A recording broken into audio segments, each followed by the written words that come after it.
Paano tapatan ng isang Masha sa lane? Kaya panoorin nyo ang video na to mga idolo, baka may mapulot naman kayong tips galing sa akin.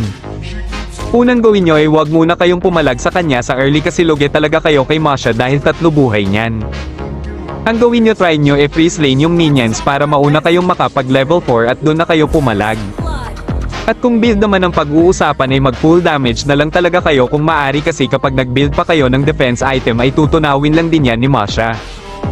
Kaya ako nasabing mag full damage kayo kasi dapat kayo ang unang makapag-burst kay Masha dahil pag naunahan kayo niyan ay tiyak kayo ang paglalamayan. Kaya panoorin nyo ng mabuti para makita nyo gaano kahalaga na mag full damage item kayo kay Masha. Balik tayo dito mga idolo, sa makikita nyo ay na-freeze lane natin yung minions at lamang na tayo sa experience. Bumawi naman si Masha at nag-freeze lane din siya, ang kaso level 3 na tayo kaya huwag kayo matakot dyan kasi mauuna kang mag level 4 sa kanya at dun muna siya bugbugin. Tingnan yung mabuti dito mga idolo, pag nag level 4 tayo ay tiyak katapusan na ng kanyang kinabuhi.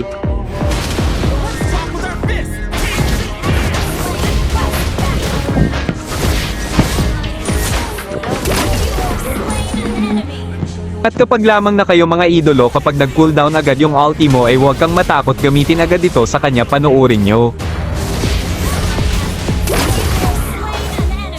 Dito ay duda na talaga ako na nagtawag na siya ng respo pero tinuloy ko pa rin kaya ako pa nabigyan.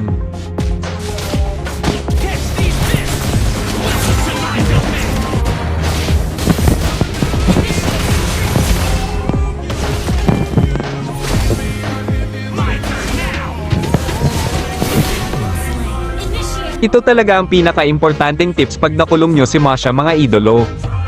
Kapag nakulong nyo na siya ay huwag kayo basta-basta bibitaw ng inyong second skill kasi may immune si Masha sa bawat tanggal ng isa sa 3 buhay niya.